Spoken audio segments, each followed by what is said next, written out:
नमस्कार। जैसा कि आप इस अद्भुत मंदिर को देख रहे हैं, प्रिय दर्शकों, आज मैं आया हुआ हूं मां मुंडेश्वरी के मंदिर में। ये मंदिर बिहार के कैमूर जिले में स्थित है। ये मां मुंडेश्वरी का जो मंदिर है, लगभग 2000 वर्षों से निरंतर यहां पूजा अर्चना चल रही है।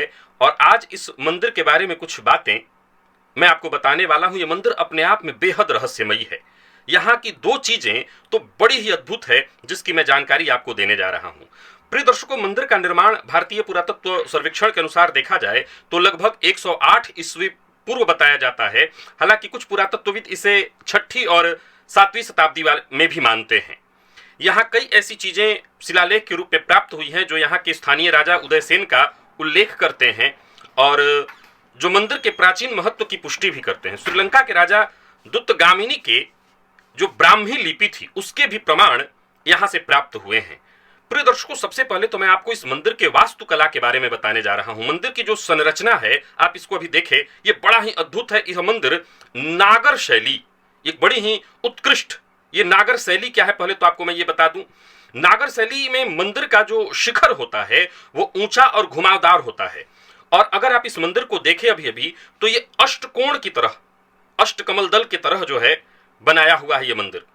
अब अगर देखें तो कई बार मंदिर के मुख्य भवन के 4 कोनों पर 4 उप मंदिर इत्यादि भी होते हैं, जिसे पंचायतन व्यवस्था कहा जाता है। द्रविड़ शैली और नागर शैली में एक अंतर यह है कि द्रविड़ शैली की जो चीजें होती हैं वहां सजावट सूक्ष्म होती है लेकिन अत्यंत कलात्मक होती है, जैसे दक्षिण भारत इत्यादि में दिखाई पड़ता है।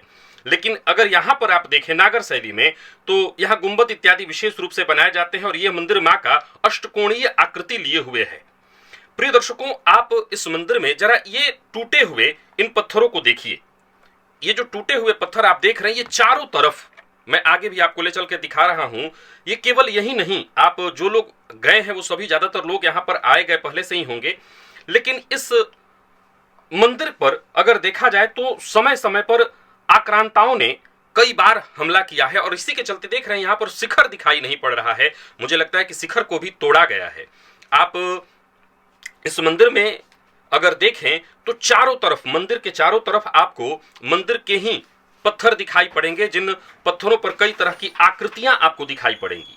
ऐसा कहा जाता है और हुआ भी होगा, क्योंकि मुगल शासनकाल में, औरंगजेब के शासनकाल में विशेष रूप से कई मंदिरों को नुकसान पहुंचाया गया था। इस मंदिर को भी कई बार नुकसान पहुंचाने का प्रयास किया गया है और उसका सीधा सीधा प्रमाण जो दिखाई पड़ता है वो प्रमाण इन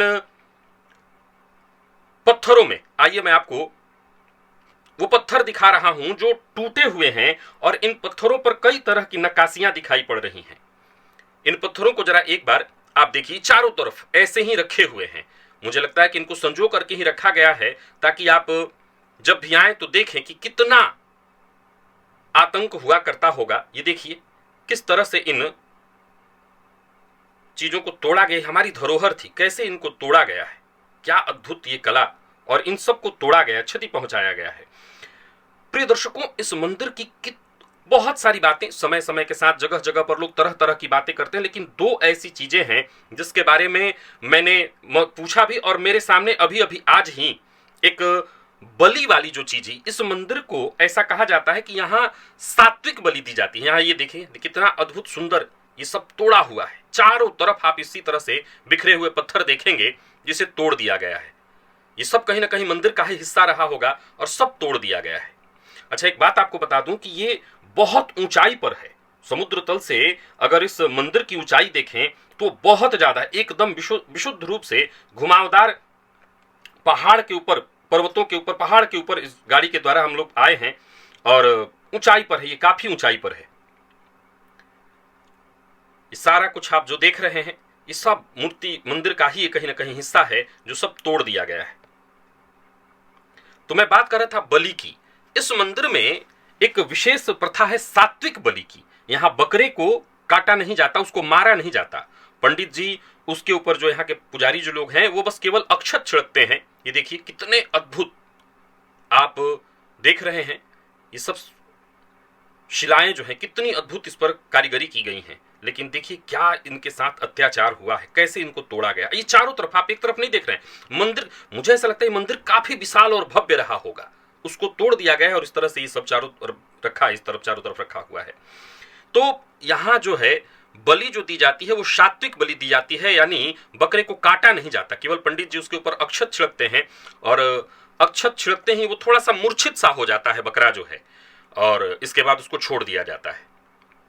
ये बड़ा ही श्रेष्ठ है, उसको काटा न जाना, इससे बेहतर और कुछ नहीं हो सकता। तो बस यहाँ सात्विक बलि की ही परंपरा है शुरू से।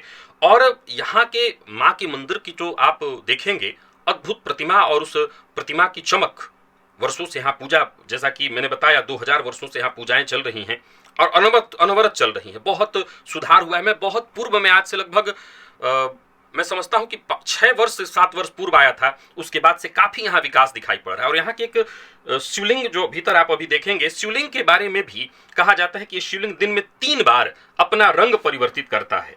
तो ये तो अब मैंने सुना ही है रंग बदलने वाली बात, लेकिन ये अद्भुत चमत्कार कि जब इतने लोग कह रहे हैं इस बारे में तो जरूर ऐसा कुछ होगा। लेकिन सबसे बड़ी बात है ये मंदिर वास्तुकला का और नागर शैली का एक उत्कृष्ट मिसाल है। क्या अद्भुत! अब देख रहे हैं आप, मंदिर में से ही सारे पत्थर तोड़े गए होंगे, तोड़ करके दर बिछाए गए हैं। अगर आप इस मंदिर में आना चाहें तो आ सकते हैं। बाहर से अगर जो हवाई यात्रा करके आना चाहते हैं उनको तो पहले बनारस ही आना पड़ेगा, क्योंकि करीबी एयरपोर्ट जो है वो वाराणसी का ही है, लाल बहादुर शास्त्री, जो 102 किलोमीटर दूर है इस मंदिर से। 608 फीट की समुद्र तल से ऊंचाई पर ये मंदिर स्थित है और मेन रोड जो है भभुआ रोड, उससे लगभग 22 किलोमीटर ये अंदर है। तो अगर आप लोग कभी आना चाहें तो आकर के इस मंदिर का अद्भुत, ये बड़ा ही अद्भुत मंदिर है। और विशेषकर माँ का दर्शन आप जब करेंगे, भीड़ कोई बहुत ज्यादा नहीं होती, सबसे बड़ी बात है इतनी भीड़ नहीं है, और केवल नवरात्रि के समय में विशेष भीड़ है। तो समय आपको मिले तो एक बार जरूर आइए और माँ का दर्शन अवश्य कीजिए।